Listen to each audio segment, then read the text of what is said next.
Hello students, welcome back to my YouTube channel. आज के lecture में हम डिस्कस करेंगे एक्सरसाइज नंबर 1.3 को question number 1। Let's start. Question number 1 में हमें गिवन है प्रूव दैट √5 इज इरेशनल। हमें प्रूव करना है √5 है वो इरेशनल है। लेक्चर नंबर 1 के अंदर हमने कई सारे नंबर्स देखे थे, उसमें हमने बताया था कि √5 इज इरेशनल। आज हमें कह रहे हैं कि प्रूव करके बताओ कि वो इरेशनल कैसे है। तो सॉल्व करते हैं। स्टेप 1 के अंदर हम लिखेंगे let us assume that √5 is rational. हम ये अज्यूम कर लेते हैं √5 इज रैशनल नंबर। अगर रैशनल नंबर है तो रैशनल नंबर को हम p/2 की फॉर्म में लिख सकते हैं। तो √5 can be written in the form of p/2, क्योंकि हमने अज्यूम कर लिया √5 इज रैशनल। तो where q is not equal to 0, this is very important point, ये आपको लिखना बहुत जरूरी है एग्जाम में। q कभी भी 0 नहीं हो सकता। Alright, and p and q are co-prime integers. This is also very important point. Co-prime integers कौन से होते हैं? Co-prime integers वो होते हैं जिनके p/2 की फॉर्म में अगर हम लिखेंगे वहां से कोई कॉमन फैक्टर बाहर ना आए। फॉर एग्जाम्पल 15/20, इसको हम लिख सकते हैं 3/4।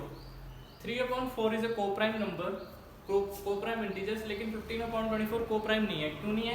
क्योंकि इसमें से 5 कॉमन ले सकते हैं हम। 5 कॉमन लेके 3/4 आ रहा है, तो इस ये नहीं हो सकता। 3/4 is a co-prime integers. Co-prime number समझ में आ गए, जिनमें से कुछ भी कॉमन फैक्टर नहीं ले सकते हम, which has no common factor. Alright, तो ये दो पॉइंट्स आपको लिखने बहुत जरूरी है। एक तो q not equal to 0 and p and q are coprime integers. तो √5 इज इक्वल टू p/q हम लिख सकते हैं, क्योंकि √5 can be written in the form of p/q। तो √5 इज इक्वल टू p/q। अब क्रॉस मल्टीप्लिकेशन करेंगे, ये q इधर जाके √5 से मल्टीप्लाई हो जाएगा। p √5 के नीचे 1 है तो p एज इट इज। अब ये रूट है, हम इस रूट को हटाना है, तो रूट हटाने के लिए हम करेंगे स्क्वायरिंग बोथ साइड्स।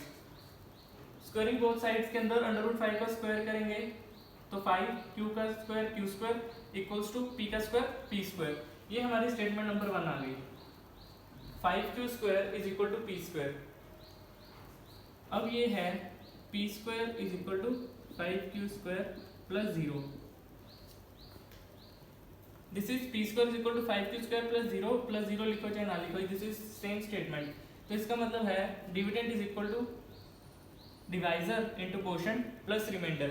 डिविडेंड हमारा p², divisor 5, quotient q² plus remainder 0। तो यहां से हम देख के बता सकते हैं कि p² इज डिविजिबल बाय 5। ये जो p² है ये 5 से डिवाइड हो जाएगा, क्योंकि हमारा रिमाइंडर 0 आ रहा है। तो इसका मतलब ये है कि ये कंप्लीटली डिवाइड हो जाएगा, क्योंकि dividend is equal to divisor into quotient plus remainder. उससे हमें पता चल रहा है अगर p² इज डिविजिबल 5 है, डिविजिबल बाय 5, तो p भी डिविजिबल बाय 5 होगा। 5 अगर p² को डिवाइड करता है तो 5 p को भी डिवाइड करेगा। इसका रीजन है बुक के अंदर, एनसीईआरटी की बुक के अंदर थ्योरम 1.3 है, उसमें कहते हैं अगर तो नंबर एक नंबर के स्क्वायर से डिवाइड हो रहा है तो उसको मतलब ये है कि उसका जो नंबर है उसके नंबर से इटसेल्फ से भी डिवाइड होगा। या तो स्क्वायर से डिवाइड हो रहा है तो नंबर से भी डिवाइड होगा। तो ये हमारे पास स्टेटमेंट नंबर 2 आ गई है। ऑलराइट, हमें बोल रहे हैं p इज डिविजिबल बाय 5, तो हम शो कर लेते हैं।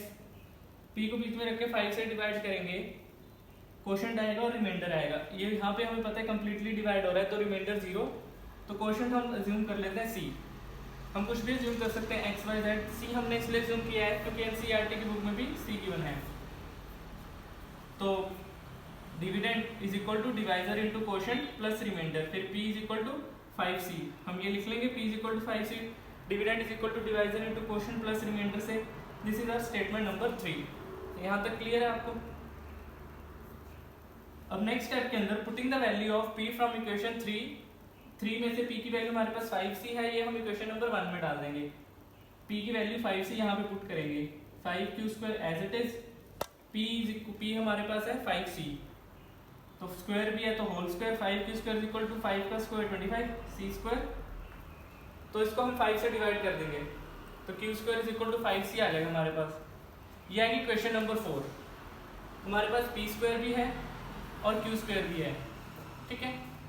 अब इसी क्वेश्चन से हम देख सकते हैं Q square is divisible by 5, जो ये 5 है ये क्यू स्क्वायर को डिवाइड कर देता है, तो ये 5 क्यू को भी डिवाइड करेगा, तो इसका मतलब Q is also divisible by 5। ये स्टेटमेंट नंबर 5 आ गया हमारे पास। अब हमारे पास एक स्टेटमेंट है पी इज डिविजिबल बाय 5, एक हमारे पास है Q is divisible by 5। From equation 2 and 5 P and Q has 5 as a common factor। P और Q के अंदर 5 कॉमन फैक्टर आ रहा है, क्योंकि Q is divisible by 5 और P is also divisible by 5।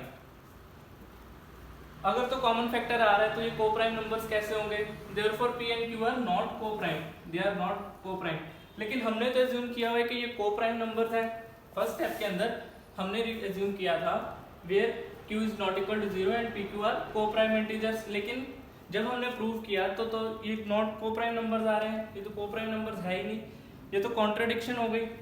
Therefore this contradiction has arisen because of our incorrect assumption। हमने जो assumption की है let us assume that √5 is rational, ये assumption wrong है। देयरफॉर √5 is irrational number, ये हमारी assumption ही wrong है, क्योंकि यहाँ पे यार नॉट कोप्राइम नंबर्स आ रहे हैं। क्लियर? √5 is irrational को कैसे प्रूव करना है? ये एक आर्टिकल बेस्ड क्वेश्चन है, हमें इस वे में इसको सॉल्व करना होगा। स्टेप बाय स्टेप सारे स्टेप्स आपको लिख के शो करने होंगे, और लास्ट में आपको ये भी बताना होगा P and Q has 5 in as a common factor, क्योंकि P is divisible by 5 यहाँ भी है, Q is divisible by 5। अगर P by Q को इसमें से 5 कॉमन आ रहा है तो ये कोप्राइम नंबर्स कैसे होंगे? ये कोप्राइम नंबर्स होंगे नहीं। कोप्राइम नंबर्स वो होते हैं that has no common factor। Alright, तो √5 इज इररेशनल। ये समझ में आ गया आपको? फर्स्ट स्टेप के अंदर तो हमें late us assume √5 is rational.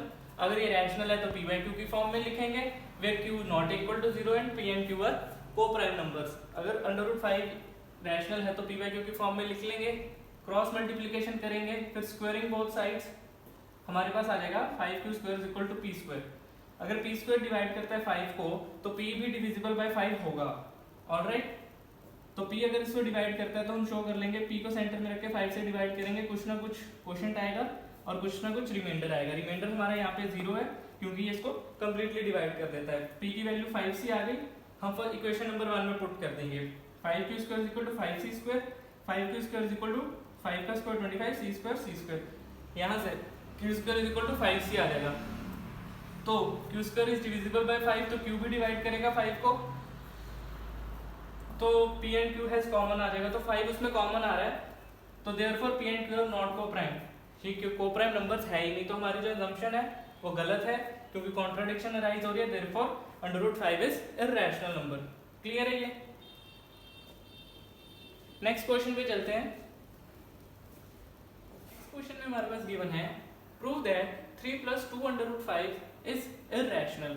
अब हमारे पास 3 + 2 × √5 है, इसको हमने प्रूव करना है कि ये इररेशनल है। तो स्टार्ट करते हैं। स्टेप 1 में हम लिखेंगे let us assume that 3 + 2 √5 is rational number. हम इसको अज्यूम कर लेते हैं कि ये एक रैशनल नंबर है। अगर तो रैशनल नंबर है तो हम उसको p by q की फॉर्म में लिख सकते हैं। Therefore 3 + 2 √5 can be written in the form of p by q, where q is not equal to 0 क्योंकि डिनोमिनेटर में कभी भी 0 नहीं हो सकता, very important. And p and q are co-prime integers। p and q co-prime integers है, इनका मतलब q and p और q के बीच में कोई भी कॉमन फैक्टर नहीं होगा। क्लियर है ये statement? q not equal to 0 and p and q are co-prime integers, ये लिखना बहुत जरूरी है एग्जामिनेशन के अंदर। ऑलराइट, नेक्स्ट स्टेप है अगर 3 + 2 √5 रैशनल है तो हम इसको p by q की फॉर्म में लिख सकते हैं। तो 3 + 2 √5 is equal to p by q। अगर हमारे पास अंडर रूट में कोई टर्म है और उसके साथ भी कोई टर्म जुड़ी हुई है तो हमने क्या करना होता है, रूट को लेफ्ट हैंड साइड पे रख के बाकी सारी टर्म्स को राइट हैंड साइड पे भेजना होता है। तो 3 यहाँ पे प्लस के अंदर है, राइट हैंड साइड पे भेजेंगे तो ये माइनस का हो जाएगा। ऑलराइट, अब यहाँ पे हमारे पास बचेगा 2 √ 5 is equal to p by q -3। अब 2 यहाँ पे √5 के साथ मल्टीप्लिकेशन के अंदर है, हमें सिर्फ यहाँ पे रूट वाला नंबर चाहिए, तो ये 2 मल्टीप्लिकेशन के अंदर है, यहाँ पे जाके डिवाइड हो जाएगा। तो अंडर रूट 5 डिवाइड में इसको ले जाने से पहले सबसे पहले हम इस टर्म का एलसीएम लेंगे। क्यू एलसीएम आ गया, न्यूमरेटर में बचेगा p माइनस 3q। ठीक है, यहाँ पे एलसीएम ले लेंगे आप। अब 2 को डिवाइड में भेज देंगे तो 2 यहाँ पे 2q आ जाएगा। ऑलराइट, अब ये वाली जो टर्म हमारे पास आई है p minus 3q upon 2q, इसमें p, q, 2 and 3 are integers. ये तो हमारे पास इंटीजर्स है। अब इंटीजर्स के ऊपर कोई भी मैथमेटिकल ऑपरेशन अप्लाई करेंगे, मल्टीप्लिकेशन, डिवीजन, सब्ट्रैक्शन और एडिशन, उसका रिजल्ट हमेशा रैशनल ही आएगा। अगर इंटीजर्स के ऊपर कोई भी मैथमेटिकल ऑपरेशन अप्लाई करें तो उसका रिजल्ट हमेशा रैशनल आएगा। ऑलराइट, अगर अब ये वाली टर्म्स हमारे पास p minus 3q upon 2q, इसके ऊपर कोई भी मैथमेटिकल ऑपरेशन अप्लाई करने के बाद रिजल्ट हमको पता है कि रैशनल आने वाला है, तो therefore p minus 3q upon 2q is rational. ये वाली टर्म हमारे पास रैशनल आ गई। अगर ये वाली टर्म रैशनल है और ये वाली टर्म रूट 5 के भी इक्वल है तो हम कह सकते हैं रूट 5 इज ऑल्सो रैशनल यहाँ से। So under root 5 is rational. लेकिन हमें पता है कि अंडर रूट 5 तो इरैशनल नंबर है, but this contradicts the fact. ये फैक्ट हमें पता है कि अंडर रूट 5 इज इरैशनल क्योंकि हमने प्रूव कर चुके हैं। लेकिन हमारी स्टेटमेंट तो कॉन्ट्राडिक्टोरी है क्योंकि हमारे पास ये प्रूव कर सॉल्व करने के बाद आ रहा है अंडर रूट 5 इज रैशनल। ये वाली टर्म रैशनल आ रही है तो ये टर्म इसके इक्वल है रूट 5 के, तो रूट 5 भी रैशनल होगा। लेकिन रूट 5 तो इरैशनल नंबर होता है, तो यहाँ पे हमारे पास कॉन्ट्राडिक्शन है। ये कॉन्ट्राडिक्शन क्यों अराइज हुई है? Because of our incorrect assumption. ये जो हमने एज्यूम किया है ये हमारा एजम्पशन ही इनकरेक्ट है। This contradiction has arisen because of our incorrect assumption. Therefore 3 + 2 root 5 is irrational number. जो हमने एज्यूम किया है वही गलत है क्योंकि यहाँ पे कॉन्ट्राडिक्शन आ रही है। रूट 5 रैशनल प्रूव हो रहा है क्योंकि वैसे तो इरैशनल होता है लेकिन यहाँ पे रैशनल प्रूव हो रहा है, तो ये फैक्ट ही गलत हो गया। ये क्यों गलत हो गया? क्योंकि हमारी असम्पशन ही रॉन्ग है। क्योंकि क्वेश्चन नंबर 3 के सेकंड पार्ट में हमें गिवन है prove that 7 root 5 is irrational. अब जो नंबर हमारे पास है वो है 7 रूट 5। स्टेप 1 के अंदर हम लिखेंगे let us assume that 7 root 5 is rational. अगर तो ये 7 रूट 5 रैशनल है तो हम इसको p/q की फॉर्म में लिख सकते हैं। Therefore 7 root 5 can be written in the form of p/q where q is not equal to 0। Denominator में कभी 0 नहीं हो सकता और p and q are coprime integers. p and q में कोई भी कॉमन फैक्टर नहीं होगा। तो 7 root 5 is equal to p/q because हमने एज्यूम किया है 7 रूट 5 इज रैशनल। 7 रूट 5 को p/q की फॉर्म में लिख लिया। अब हमें लेफ्ट हैंड साइड पे सिर्फ रूट वाला नंबर चाहिए होता है, तो यहाँ पे 7 मल्टीप्लिकेशन के अंदर है, राइट हैंड पे साइड में जाके डिवाइड के अंदर आ जाएगा। अब ये जो हमारे पास इंटीजर्स हैं डिवाइड हो रहे हैं, इनका जो रिजल्टेंट है वो रैशनल ही होगा। p, q and 7 are integers, therefore p/7q is rational. अगर ये रैशनल है और ये अंडर रूट 5 के भी इक्वल है तो हम ये कह सकते हैं under root 5 is also rational. लेकिन ये हमारे फैक्ट को कॉन्ट्राडिक्ट कर रहा है कि अंडर रूट 5 इज इरैशनल। ये हमने प्रूव किया है अंडर रूट 5 इरैशनल होता है। This contradiction has arisen because, अब ये कॉन्ट्राडिक्शन क्यों अराइज हुई है? क्योंकि हमारा जो असम्पशन है वो इनकरेक्ट है। क्योंकि जो हमने एज्यूम किया है under root 5 7 under root 5 is rational, वो इनकरेक्ट है। Therefore 7 under root 5 is irrational. ये हमारा प्रूव हो गया क्योंकि जो हमारी असम्पशन हमने रैशनल को किया है वो गलत है। क्लियर है? 7 रूट 5 इरैशनल को कैसे प्रूव करते हैं?